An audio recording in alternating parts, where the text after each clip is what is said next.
যাবে না। তাড়াতাড়ি ঘুম থেকে ওঠ দুজন। আর তুমি, তোমার কোনো কাজ নেই, বসে বসে মোবাইল দেখতে ঢুকে আছো কেন? তো সকাল সকাল আমি কি করব? কি করব মানে? বাজারটাও কি আমি করতে যাব? তুমি জানো না আজকের দিনে দোকানে কত ভিড় হবে? আমার ঘরে কটা মাথা আছে, আমি তোমাকে বাজারে পাঠাবো? তাহলে বসে আছো কেন? তাড়াতাড়ি ব্যাগটা নিয়ে বাজারে যাও। যাচ্ছি। হ্যাঁ, গিয়ে আমাকে উদ্ধার করো। আচ্ছা ঠিক আছে যাচ্ছি। আর তোরা দুজন এখনো শুয়ে আছিস কেন? ওঠ বাবা ওঠ। আজ পয়লা বৈশাখ, আজকের দিনে যদি বেলা পর্যন্ত ঘুমাস সারা বছর বেলা পর্যন্ত ঘুমাতে হবে। সেটা তো আমিও তোমাকে বলতে চাইছি। আজ তো পয়লা বৈশাখ, আজকের দিনে যদি এত খেক খেক করো তো সারা বছর তো খেকেই যাবে। আজকাল বড্ড বেশি তোমার মুখে কথা ফুটেছে।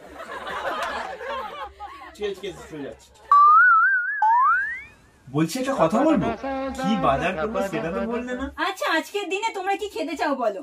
আমরা আবার কি বলবো? এই বল কি রান্না করব? আমি কি বলবো? কি খেতে চাস সেটা বল, তাহলে কিন্তু আমি কিছুই রান্না করব না।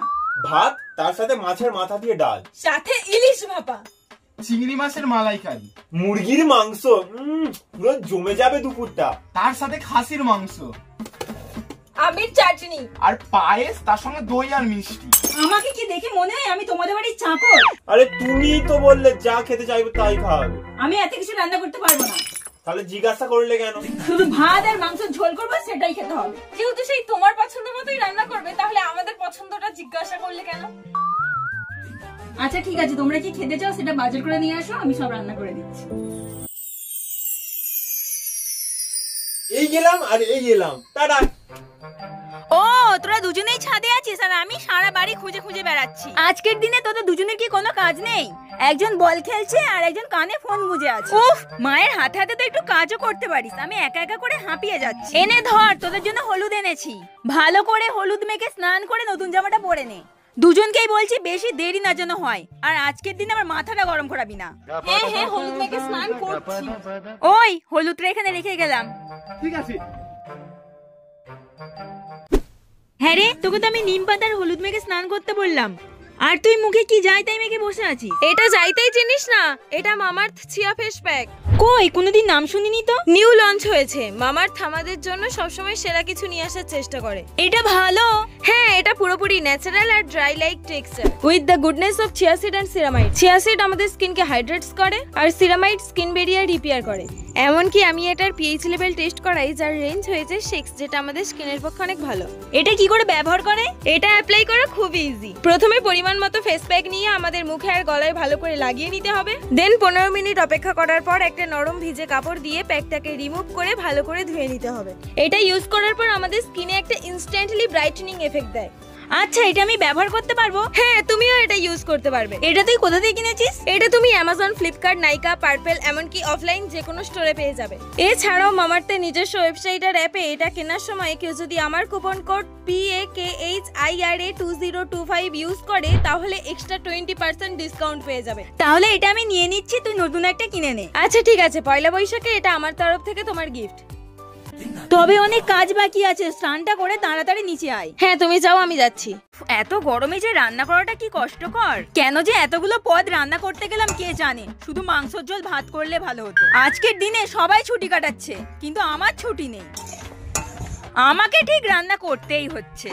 ভগবান, কবে যে আমি একটু ছুটি পাবো কে জানে। উফ, একটু চুপ করো। তুমি কি একাই কাজ করছো? আমি কি কাজ করিনি? তুমি কি কাজ করছো? কি কাজ করছো? তোমাকে তো দেখছি, এটাও তো একটা কাজের মধ্যে পড়ে। রাগলে তোমাকে কত সুন্দর লাগে, লাগছে তোমায় মিষ্টি। বুড়ো বয়সে ভীমরতি। এই বেশি আলতু ফালতু বকো না। কি কাজ করছো বলো দেখি তো আমাকে। কেন? তাছাড়া সকালে যে এত বাজার করলাম, সেগুলো কোনো কাজ না? হ্যাঁ, বাজার করে আমাকে উদ্ধার করে দিয়েছো। হ্যাঁ, সকাল থেকে তো করেছো একটা মাত্র কাজ, তাও আমাকে শুনিয়ে যাচ্ছ। আর আমি যে সেই ভোর থেকে উঠে কাজ করছি, কই আমি তো শোনাচ্ছি না। তুমি কি করে বুঝবে পয়লা বৈশাখের দিন কত লাইন ঠেলে ঠেলে বাজার করতে হয়েছে, তুমি জানো? বাজার যেন আর কেউ করে না। যাও তো, আমাকে আমার মতো কাজ করতে দাও। ও মা, এই দেখো পয়লা বৈশাখে নতুন জামা পরেছি, ভালো লাগছে? বাহ, খুব সুন্দর লাগছে। ও মা, এই দেখো নতুন জামা, আমাকে ভালো লাগছে। বাহ বাবু, তোকেও তো খুব সুন্দর লাগছে। শোন, ঘরে অনেক ফুলের মালা আছে, চারিদিকে লাগিয়ে দে। আর খাটে নতুন পাদনিটা বিছিয়ে দে। কেন ঘর সাজাবো কেন? নিজে সুন্দর করে সেজেছিস আর ঘরটাকে সাজাবি না? আজ পয়লা বৈশাখ। আচ্ছা ঠিক আছে, যাচ্ছি। কি গো, সবাই তো নতুন জামা পরেছি। তুমি যে পয়লা বৈশাখের জন্য এত ঘ্যান ঘ্যান করে একটা দামি শাড়ি কিনলে, সেটা কখন পরবে শুনি? খেয়ে দে কাজ নেই, অত দামি শাড়িটা আমি এখন পরবো? করতে তো হবে সেই রান্না, অত সুন্দর দামি শাড়িটা আমার নষ্ট হয়ে যাবে। তাহলে একটা কম দামি শাড়ি কিনতে পারতে, যেটা পরে তুমি রান্নাও করতে পারতে আর পয়লা বৈশাখও কাটাতে পারতে। এই তো নতুন ছাপা শাড়ি আলমারিতে তোলা ছিল, সেটাই পরে নিয়েছি। পয়লা বৈশাখে নতুন শাড়িও পরা হলো, আর দামি শাড়িটা না হয় থাক, অন্য ওকেশনে পরবো। তাহলে তুমি এখন আমার এত টাকা খরচা করলে কেন? তখনই কিনতে পারতে। এটাই তো বিজনেস, তখনও আবার একটা কিনবো। কই রে, সবাই খেতে আয়। হয়ে গেছে খাবার রেডি? উফ, এতক্ষণ ধরে তো এটাই অপেক্ষা করছিলাম। এই যে এসে গেছি। ওয়াও, খাবারগুলো যা লাগছে না দেখতে। যাই একটা ফটফট করে ফটো তুলে নি, তারপর স্ট্যাটাস দেব, হ্যাশট্যাগ পয়লা বৈশাখের রান্না বলে। মা হেভি হয়েছে মাংসটা। Just wow.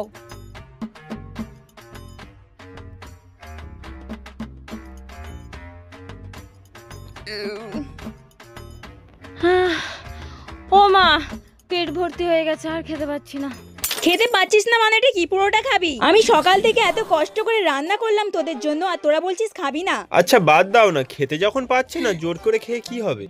এই তুমি বেশি বকো না। তাহলে এতগুলো রান্না করতে বললো কেন? এত খাবার যখন খেতে পাচ্ছিস না তাহলে কম নিতে পারতিস। মা, পেট ভর্তি হয়ে গেছে, আর খেতে পাচ্ছি না, ভাল লাগছে না, থাক না মা, আর খাবো না। এই দেখ, তোর ভাগ্য ভালো যে তুই এত এত খাবার খেতে পাচ্ছিস। আজকের দিনে কত মানুষ ভালো কিছু খেতে চাইলেও অভাবের জ্বালায় খেতে পাচ্ছে না, আর তুই এত ভালো ভালো খাবার নষ্ট করছিস। তাই বলছি খাবার অযথা নষ্ট করিস না। দরকার হয় তোর খাবারটা না এঁটো করে যারা খেতে পাচ্ছে না তাদেরকে দিয়াই। তাই এত এত অন্ন নিয়ে নষ্ট করবি না, কারণ এই অন্নের অনেক মূল্য। কথাটা তো ঠিক। সরি মা, আমি আর কোনোদিন খাবার নষ্ট করব না, যতটুকু খেতে পারবো ততটুকু নেব। আচ্ছা মা, আমিও কোনোদিন আর খাবার নষ্ট করব না।